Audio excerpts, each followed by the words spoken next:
Mesdames et messieurs, chers compatriotes, l'Organisation des Nations Unies a voulu que le 17 juin de chaque année soit décrété Journée mondiale de la lutte contre la désertification et la sécheresse. Il s'agit là d'une date importante sur laquelle je vous invite à réfléchir. Oublions tout de suite les clichés. La désertification, ce n'est pas seulement l'avancée du désert du Sahara ou la sécheresse au Sahel. C'est aussi et avant tout la dégradation des terres partout où elle se produit. Gardons-nous aussi de croire en ces temps où tous ensemble nous combattons le coronavirus que cette journée n'est qu'une parenthèse. Comme le dit justement l'ONU, la détérioration des sols est l'un des principaux facteurs environnementaux des épidémies émergentes des maladies infectieuses. C'est dire si les enjeux sociétaux, sanitaires et écologiques de cette thématique sont vitaux pour l'humanité. Mesdames et messieurs, chers compatriotes, le constat est clair, le constat est amer. Nous serons 10 milliards d'habitants sur cette planète en 2050. Alors qu'un tiers des terres arables dans le monde et 2 tiers de terres africaines sont dégradées et pourraient bientôt être impossibles à cultiver, les raisons sont connues. La déforestation tout d'abord.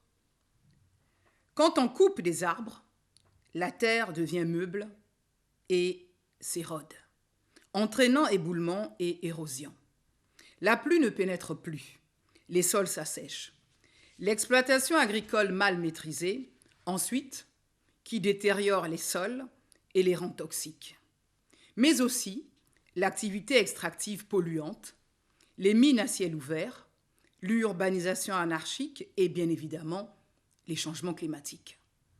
Il s'agit là en réalité d'une sorte de cercle vicieux, où la dégradation des terres entraîne un effondrement de la biodiversité, lequel favorise le réchauffement climatique qui débouche à son tour sur la rédification des sols.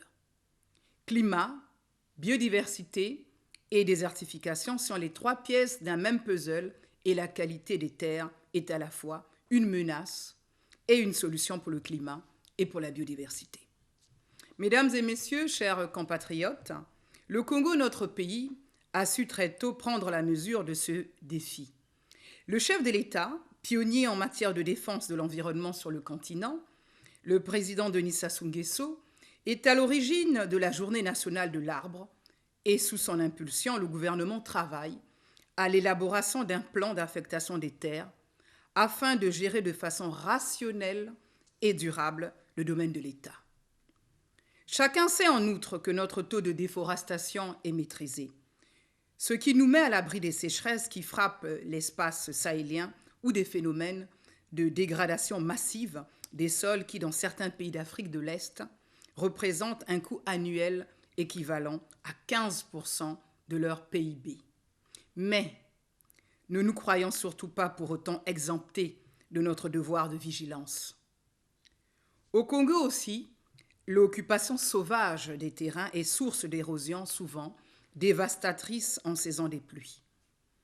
La réalisation d'infrastructures et d'activités industrielles sans étude préalable d'impact environnemental met à mal nos sols et notre biodiversité. On ne le dira jamais assez, la qualité d'une terre relève du bien public, dont la perte est irréversible à l'échelle humaine. S'il faut 25 ans pour détruire une couche de terre arable, il a fallu 100 000 ans pour qu'elle puisse se former. Cette comparaison donne le vertige. Elle dit aussi toute la mesure de notre responsabilité. Mesdames et messieurs, chers compatriotes, pourtant, le processus de désertification qui met directement en cause notre sécurité alimentaire, car il faut bien disposer de suffisamment de terres cultivables pour subvenir à nos besoins, n'est pas une fatalité. Les réponses à ce défi passent par le déploiement de pratiques agroécologiques durables, la revalorisation des savoir-faire traditionnels, la réforestation et la restauration des terres dégradées. Elles demandent l'implication de tous et la mobilisation citoyenne, mais aussi politique de chacun.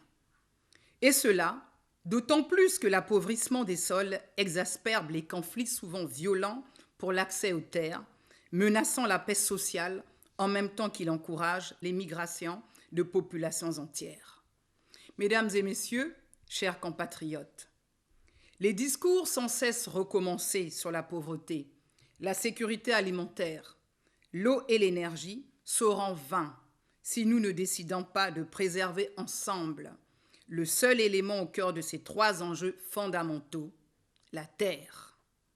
Plus que jamais, en cette année 2020, nous voyons à quel point notre planète est un village et à quel point nous sommes tous interdépendants.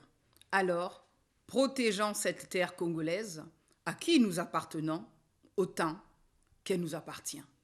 Vive le Congo, notre patrie. Vive la destination Green Congo. Je vous remercie.